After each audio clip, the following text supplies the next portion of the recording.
Mga katambay, mga kabayan, si Kamanong po. Ito na naman po, nagbabalik na naman po para po magkomento po sa inyo. Samahan niyo po inyong lingkod dito po sa Tambayang mga kabayan. Magandang umaga po muna, tanghali, hapon, gabi. Madaling araw po sa atin lahat. Saan man sulok ng ating bansa o saan man sulok ng mundo tayo naroon. Naway maingatan po tayo mga kabayan. Ito po, komentuhan po natin mga tambay. Ito pong binanatan po, bumanat po. Madalas naman pong bumabanat si Atty. Guanzon. Di ba? Alam naman po natin si Atty. Guanzon ito po nakakita rin po ng mali. Hindi po katulad ng ibang abogado na hindi po nakakita ng mali sa gobyerno. Bagkus, mga kabayan, ay kinukonsinti pa. At yung mali ay pilit pang itinatama. Katulad po nung tinatawag ni Vice President na garbage in, garbage out. Ito po, nagkaroon po ng pagkakataon na magkasama si Cathy Binag at si Atty. Guanzon. At meron po silang tanong kay Pangulong Marcos. Ang tanong po nila, ano na? Kamukha po ni Vice President. Ang tanong din po, walang plano. Ano na ang plano? May plano pa ba? Yan po ang tanong po nila. Pakinggan po natin sila Atty. Guanzon at si Cathy Binag, mga tambay. Mga kotse. Buti na kotse yung basa. So guys, it's a nice day. Kahit bumabagyo hanapin. Oo, first time ko dito na. Hindi kayo mabaha. Oo, ako, ang lakas Flood control. Ang lakas ng kulog ha. Nasaan na ang mga flood control na bilyon-bilyon piso? Tama. Nasaan na? Okay. Di ba? Itong problema sa gobyerno natin, parang sinasanay nila tayo na magtiis tayo.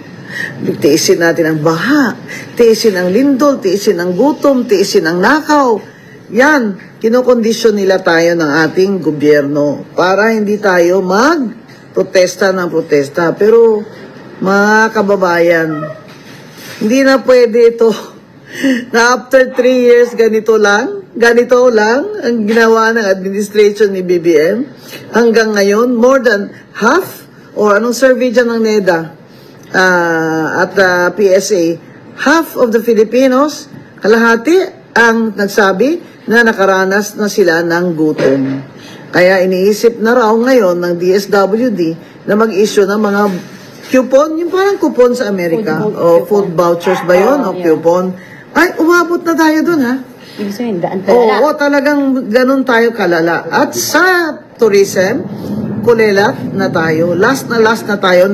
Mataas pang tourism sa Cambodia. Anong ibig sabihin yan? Ibig sabihin, wala tayong income sa turismo. Yung maliliit na negosyante, ng mga negosyo na umaasa ang mga negosyante dyan sa mga tourist, dyan sa kanilang mga bayan, ay mababa po ang kita. At importante po yung malaman natin na mababa ang tourism natin dahil sa peace and order natin ay tumataas ang crime rate, may mga kidnapping na naman, at ang cost of living tsaka food dito sa atin ay mataas kumpara sa ibang bansa ng Asya. Kaya naman po, yung mga tourist ay ayaw na lang pumunta dito, lalo na doon sa mataas ang crime rate o takot na takot sila, may mga abiso sa kanila na huwag na muna silang magbakasyon sa Pilipinas.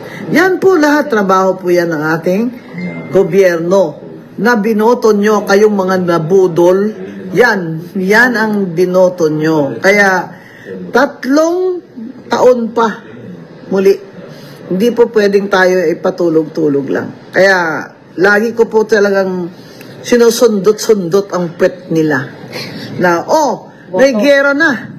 Israel, America versus Iran ang nakakatakot pag sumali pa si Putin dyan sa Iran ay baka mag World War III na.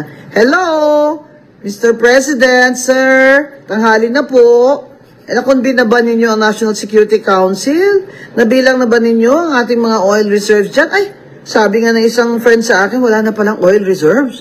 Kasi pinrivatize na ng gobyerno ang itong lahat pala na may-ari ng oil ngayon ay private. O ayan mga kababayan, simula na po ang pagtataas ng presyo ng Control nila. ng oil. Kaya makokontrol na naman.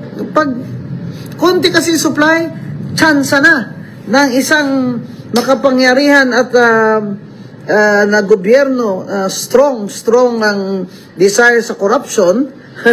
Yan ang gustong-gusto nilang mga senaryo para makontrol nila ngayon ang supply. So tataas po sigurado ang presyo ng ating oil, gasolina. Siyempre tataas din ang gasol, siyempre tataas din po ang pamasahe at ang mga pagkain. Yan po talaga ang hindi ko makakayang tanggapin na sa 3 taon ay hindi nila nagawa ito ng tama. Ay yun ang pinamis nila eh. Kaya mga kababayan, masarap po ang pagkain natin kung tayo may nakakain pa. Pero isipin na lamang natin na 2 million na Pilipino ay walang trabaho. Isipin mo, 2 million. Saan sila kukuha ng kakainin nila? Habang ang gobyerno natin, imbis na magbigay ng tamang safety net para sa mga unemployed, ay binigay pa ng ayuda nung panahon ng kampanya. Kaya sila panalo lahat. Yan ang problema. Pati nanalo, hindi na pwedeng umupo. Oo. Yan ang problema. Kasi, corruption. Yan ang problema pag napakadami pong buaya dito sa ating gobyerno. Yan po ang bantayan natin sila. Bantayan po natin sila. May 3 taon pa po, pero wag po kayong magsawa na magbantay sa gobyerno natin dahil tagbabayad po tayo ng buwis at nakasalalay dito ang future ng ating mga anak. Hindi po ba? Lalo na po mga trabaho. Abay, ka-graduate na kayo. Congratulations. May trabaho ba? Yun ang problema. You cannot create new jobs dahil walang bagong investment dito sa administration ni BBM. Eh, sino nga naman gusto mag-invest dito? Ganitong sitwasyon natin. Gulo-gulo. Ang gulo. Kaya, magbantay po tayo, ha? Magbantay po tayo kay sa Bisaya. Kuyaw na kayo ni. Kuyaw na kayo ni. Oh, take it away, Cathy. Yes! Ayan, dito kami ngayon. Oo, at siya, ayan si Atty. Gonzon, yung tunay na may pananindigan, hindi nagbago. Kasi ang para sa kanya, kung ano yung tama, at kung ano yung nararapat para sa bayan at mamayang Pilipino. God bless! Bye! Yan po mga tambay, ang pagsasama po nung magkita si Atty. Gonzon at si Cathy Binag, mga tambay. Totoo po lahat yun. Nararanasan naman po kasi natin yan di ba? Yung nangyayari po, lalong-lalo yung mga promises at hindi po nagagawa, di ba? Bagkus nga, yung lagi ko po sinasabi, ang ginawa pong pamamahala sa atin ng gobyerno ay puro po korupsyon, pamumulitika. At syempre, i-private yung asset ng gobyerno. Hindi po ba? Pati nga airport, gusto na nila i-private. Di po ba? At lalong-lalo po ang oil. Wala na naman po tayong pag-aari di ba? Yung ating oil, wala na. Puro private na lahat. Kaya nga sinasabi ni Atty. Gonzon, wala na. Lahat po nasa mga oligarkiya na, di ba? Mga oligarko na ang may-ari, mga tambay. Yung matagal na naman 'yan, di ba? Yung ating Petron, di ba? Matagal na. Panahon pa yata ni dating Pangulong Ramos po yata yan nung mga mawala na o panahon ni Cory. Kung hindi po nagkakamali ay inyong lingkod. Na matagal nang nawala sa atin lahat ang ating po mga asset, di ba? Pati yan sa petrolyo. Kaya wala po tayo at wala nang reserve. Tama po yung sabi ni Atty. Gonzon wala nang reserve. Ngayon, nagbabadya ang gyera, di ba? Ano tayo ngayon? Nga. Sanay naman ang ating gobyerno na tayo po ay maghirap, di ba? Nakita naman po natin, wala naman po sila inatupag kung hindi pamumulitika at puro korupsyon. Kaya wala po silang pagmamahal sa mga Pilipino. Kaya nga po itong mga tao na ito, yung tinatawag nga pong hindi po ito mga makabayan at walang pakialam sa mga Pilipino na kahit kayo naghihirap. Nakita nyo po? At yung sinasabi rin po ni Atty. Gonzon, totoo po yun. You know? Yung sinasabi po ni Atty. Gonzon na talagang napakarami naghihirap na mga Pilipino. Wala pong halos makain. Wala pong makain. Kaya nga tingnan nyo po yung sinasabi ni Atty. Gonzon. Nagpaplano ang DSWD. Nakamukha raw po nung sa Amerika. Magbibigay ng parang food stamp. Di ba? Ng coupon para mabigyan ng pagkain man lang itong mga Pilipino. Sinasabi nila. Ilan lang po mabibigyan yan? Di ba? Hindi naman po buong Pilipino sa buong Pilipinas ay mabibigyan niyang coupon. Di ba? Samantalang halos lahat tayo hikahos na hikahos sa nagmamahalang bilihin. Hindi po ba at nagmamahalang bayarin? Pero ang solusyon lang po ng gobyerno ay puro po band-aid solution. At tama rin po yung sinabi na Tony Guanzon. Nagpamigay po sila saan? Nagpamigay na ayuda, saan po nila tinapat? Tinapat po nila ng, nagkataon lang po ba na halalan, saka sila nagpamigay na ayuda, na sila rin ang nakinabang. May kupit pa yata yan, napakarami pa yata ang kupit, hindi kaya sa ayuda. At yung sinasabi na Tony Guanzon, nasaan na? Ibig sabihin, sino nakinabang? Di ba sila halos ang nanalo? Dahil nga po, puro pamimili ng boto ang lumalabas yata dyan, vote buying. Pero tulog naman po ang COMELEC dyan eh. Ganun po talaga eh, magkakakampi po yata sila. At yung sinasabi rin po ni Atty. Guanzon, mga kabayan, totoo po yun. Ayan, panahon na po ng tag-ulan dahil nga po umuulan puro sa lugar kung saan po sila nahandun ni Kati Binag, di ba? Kumukulog pa nga naririnig natin. Nasaan yung flood control? Yan. Kasi nararanasan na naman natin ang pagbaha nung last week, di ba? Nung nakarang araw lang, bumaha na naman sa Maynila, di ba? Umulan, pero bumaha na agad. Nasaan yung mga flood control? Kaya hinahanap din po ni Atty. Guanzon nasaan ang mga flood control? Mga kababayan, 5,500 yan, tapos na. At 3 taon na po sa kapangyarihan ng Pangulong Marcos. Nasaan pa po yung sinasabi niyang mas marami pang matatapos na flood control sa bansa dahil ginastusan po ito ng bilyon-bilyon. 1 bilyon mahigit po ang ginagastos sa flood control every day sa loob na isang araw. Ilang araw po meron na isang taon. Di po ba 360 plus days? Nakita niyo po? Gaano po karami na bilyon yun? Hindi po ba? Pero nasaan yung flood control? Tinangay ba ng baha o tinangay ng malakas na hangin lahat? Kaya po, napakabilis pa rin po bumaha sa ating po mga lugar. Hindi po ba? Hindi lang po sa NCR, pati po sa mga probinsya. Hindi po ba, mga kababayan? Kaya nga po, basag na basag po sila kay Atty. Guanzon Kaya nga po kung ito si Atty. Guanzon ay kukunin pong tagapagsalita o spokesperson po ng Office of the Vice President. Pag ito po ikinuhang tagapagsalita ng Office of the Vice President, yari po sila lahat. Dahil po lahat po ng sinasabi ni Atty. Guanzon, yung po ang totoong nangyayari sa ating bansa. Dapat nga po ito, kunin tagapagsalita po ito ng Office of the Vice President, gawing spokesperson po ito, si Atty. Guanzon. Tingnan po natin kung may masabi pa. Kung meron pang masabi dyan at kaya nilang salagin ang sinasabing real talk o katotohanan, pawang katotohanan lang ang nangyayari talaga. At yun po ang sinasabi ni Atty. Guanzon sa kanya pong mga tinuran. Hindi po ba? Tingnan po natin kung may masagot pa dyan.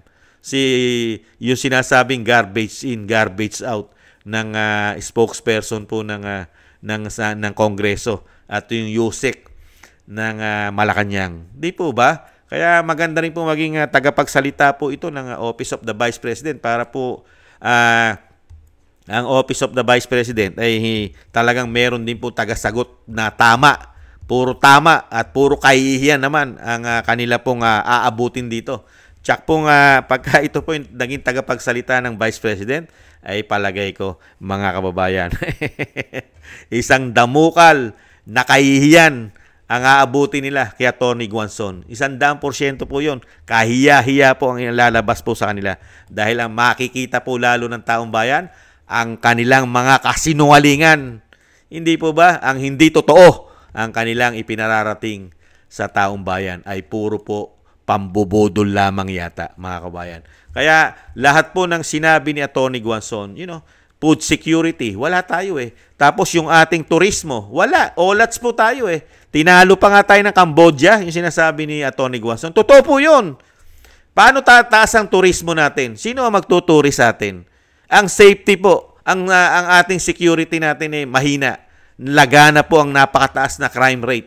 Di ba? Nahandyan pa mga addictus, ang mga droga. Di ba? Ang makakaliwang grupo. Hindi po ba? Kaya nga sabi nga po ni Atty. Guanzon, congratulations. 3 taon, ganito lang ang achievement mo. 3 taon, congratulations. Kaya nga bagsak ang ekonomiya natin ayon kay Atty. Guanzon. Totoo naman. Dahil sino papasok na mga investor sa ating bansa? yung ating security mahina. Ang ating national security, nakita mo po, ang seguridad sa bansa, di ba? Pati mga banyaga nakikidnap pa. Hindi po ba pagka minalas-malas na chuchugi pa, nakita nyo po na yung kanila pong achievement. At syempre, mga kabayan, ang pinakamasakit pa, napakalalakas naman ang puwersa ng makakaliwa. At syempre po, isang damukal na addictus na naman sa buong bansa ang nagkalat. At ito po'y napakalalakas ng loob na naman. Ubod ng tapang na naman ang mga addictus ngayon. Kaya po tayo po mga normal na tao, ang takot na naman sa kanila. Dahil hindi po natin alam kung kailan din po tayo gagawa ng masama niyan. Hindi po natin alam. Yan mga tao na yan, mga trader yan. Hindi mo alam, isang araw aakyatin ka na niyan. Di po ba? Dahil nga po, iyan ang hirap Pagka ang gobyerno, ang tinututukan lang po ay puro pamumulitika at puro corruption, di umano ang kanilang mga priority. Ganyan po mangyayari sa bansa. Lalong-lalo kung ang Pangulo ay hindi marunong maging Pangulo. At lalong-lalo na kung ang Pangulo ay under Disaya pa yata. At lalong-lalo rin kung ang Pangulo ay may issue pa na sumisinghot ng pulburon at ng coke. Yan din ay sinasabi po ni Atty. Guanzon noong mga nakaraang vlog niya. Ang coke ay iniinom, hindi raw po sinisinghot.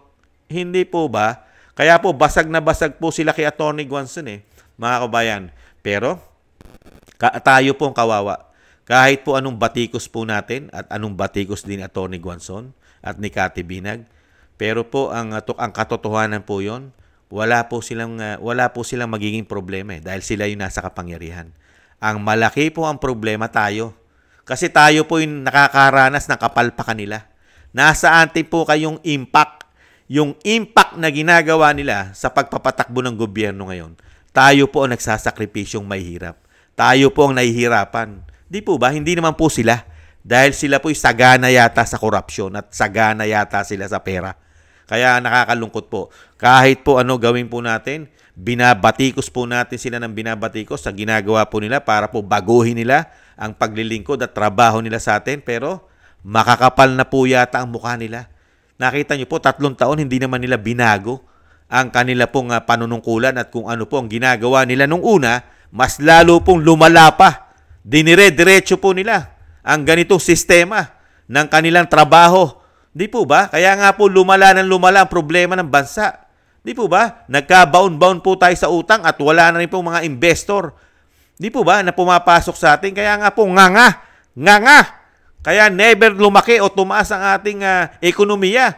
Never tumaas ang ekonomiya. Lalong-lalo ngayon, nagpaplano pa kayo ang DSWD na magpamigay ng coupon o itong sinasabi food stamp. Di po ba? Ano yan? Ekonomiya ba yan? Di po ba ibig sabihin yan?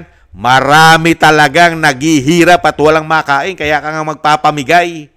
Hindi gaganda ekonomiya mo pagka ganyan dahil walang trabaho. Ilang milyong Pilipino ang walang trabaho. Di po ba? Tapos ang trabaho ng presidente, di ba? Kaya tapos walang plano. Wala tayong seguridad lalo ngayon. Tama yung sabi ni Atty. Guanzon, walang seguridad ang ating bansa dito sa ginagawa nilang panunungkulan. Di ba? Nahandyan ang problema natin, parating na o dumating na. Napakalaking problema natin, yung away. Yung away po ng yung giyera ng Amerika. Sumali na ang Amerika sa giyera sa Israel saka sa Iran. Di ba? Paano pa kung sumama nga raw ang bansang China diyan at ang bansang Russia? O paano na? Yan ang sinasabing malaking problema ng Pilipinas. Dahil unang-una, wala tayong reserve na oil. Mga kababayan, wala tayong reserve dahil walang pag-aari ang gobyerno. At sasamantalahin ito ng mga negosyante, ng mga oligarko, ng mga ganit sa pera, sakim sa pera. Hindi kaya? Hindi po ba? Pero ang pamahalaan natin, wala. Wala tayong nakikitang solusyon. Mga kababayan, wala. Dire-diretso pa rin po ang pamumulitika nila. Hindi po nila binabago. Wala po silang pakialam sa ating mga Pilipino kahit po tayo magkamatay sa gutom. Wala silang pakialam. Kasi nga, hindi naman po paglilingkod ang kanila pong ginagawa. Hindi naman po totoong lingkod bayan.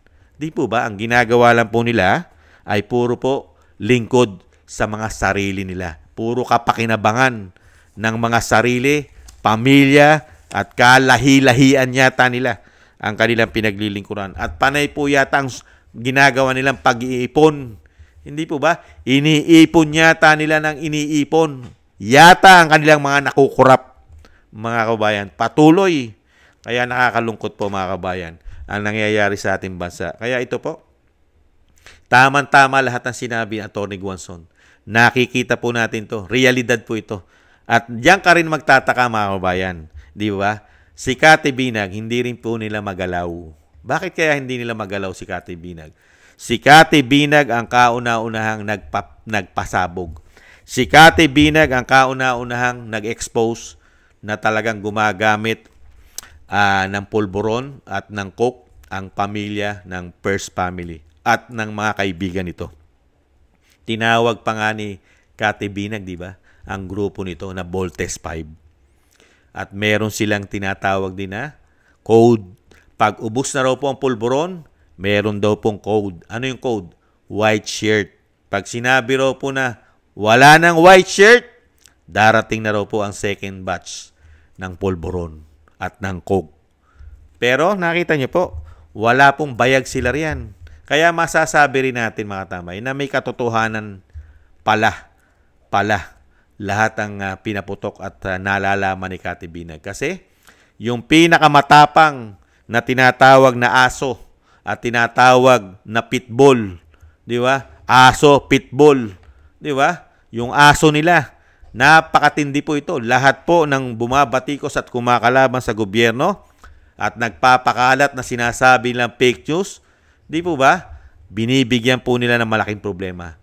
Di ba? Lahat halos ay talagang ginagawan nila ng issue. Katulad na nga lang ng ginawa nila sa dating Pangulong Duterte. Di ba pinatapon?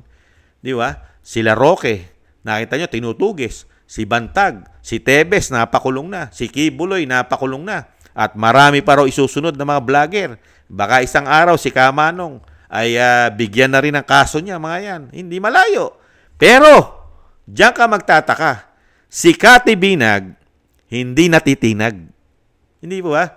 Sa dami ng pinasabog ni Cathy Binag, walang naglakas loob na congressman, walang naglakas loob na DOJ, walang naglakas loob na NBI, walang naglakas loob na DILG, walang naglakas loob, di ba, ng mga senador. Lalong-lalong walang naglakas loob na sagutin ito ng sagutin ng pamahalaan, lalong-lalo ng Pangulong Marcos.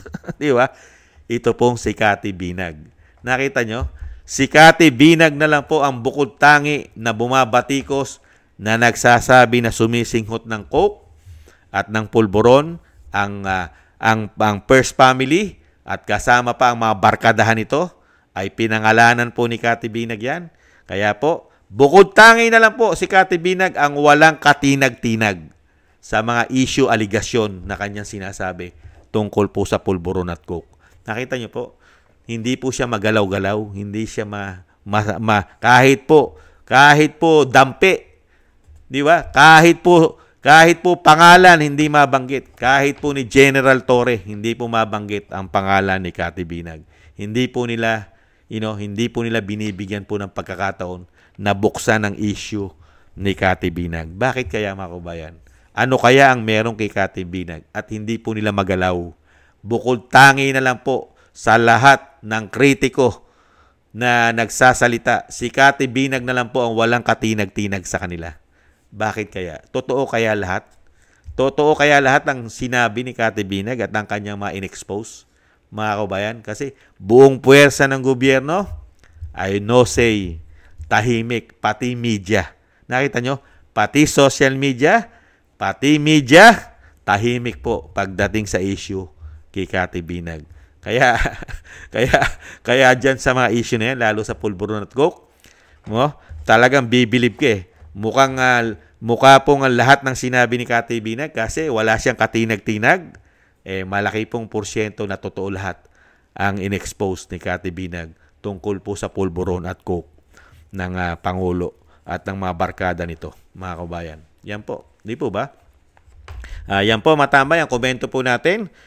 Saludo po tayo sa mga pahayag at sa mga katotohanan, real talk na ine-expose ni Atty. Guanzon at ganun din po ni Cathy Binag. Saludo po tayo mga tambay dahil po sila hindi mga bulag, hindi po sila pipi at bingi, mga kabayan. Mga matatalino po sila. Bukas po ang kanilang mata, bukas po ang kaisipan nila sa nangyayari po sa ating bansa. Kaya nga po sabi niya, huwag po tayong tumigil. Huwag po tayong tumigil na hindi po natin sila batikusin at questionin. Dahil tayo po'y taxpayer. Totoo po yun eh. Taxpayer. Hanapan po natin sila ng trabaho dahil paswelduhin natin sila. Tama po yun. Diba? Yan lang ba ibibigay nyo sa aming trabaho? Ganyan lang? Di po ba? Sa dami ng issue ng korupsyon, tapos wala pa kayong ipakita na magandang performance sa amin? Di po ba? Kaya po ito po si Atty. Guanzon, hindi po lulubayan, mga kabayan, dahil iyan po isang taxpayer, mga kabayan. At iyan po isang abogado at matagal din po naglingkod dyan sa ating bansa, mga kabayan. Maraming salamat po, mga kabayan, sa mga gusto po ng ating tambayang mga kabayan sa YouTube at TikTok. At ganun din po sa mga nagko-comment, like, share, and subscribe. At thank you po. Maraming salamat po sa ating po mga subscribers. Ingat po kayo. Shoutout po sa inyo lahat. Mabuhay po kayo. At syempre po, thank you rin po sa mga nagbibigay po ng tulong at biyaya sa inyong lingkod. Maraming salamat po mga kabayan. Shoutout po, Norma Garcia, Michelle Yamaguchi Vlog, Rosalina RK, Team 888, Wills Bubbles 5697, Arpel Villacorta, Teodorico Erguisa Jr., si Annie Jo, ako si Pilam, Jovelyn Watanabe ng Japan, si Jem Aris ng United Arab Emirates, Baby Roman Ate Isa ng Cagayan Valley, Julieta Celona ng Sydney, Australia, Gina Ray Solidides ng Berlin, Germany, Jake Yahoo 4531 ng Maisog, California, USA, Eric Hershaw ng Canada, at Kingston 123 ng Hong Kong. Maraming salamat po sa mga tulong at biyaya na pinagkakalob nyo po sa Tambayang Makabayan. Ingat po kayo, mabuhay po, at syempre po, lalo po sa inyong paggawa, maingatan po sana kayo. At syempre po, bago po tayo magtapos, lagi ko pong hinihiling na sana po isama po natin sa ating mga dasal at panalangin ang pag-iingat po sa pamilya Duterte, sa ating Vice President, at lalo na po sa ating dating Pangulong Duterte, na maingatan po, madugtungan po ang kanyang buhay at kalakasan, at makabalik po sa lalong mabilis sa ating bansa, mga kabayan. Isama po natin sa ating mga dasal. Maraming salamat po. At thank you po mga tambay. Sa muli po, paalam po muna. Ingat po tayo. Bye-bye.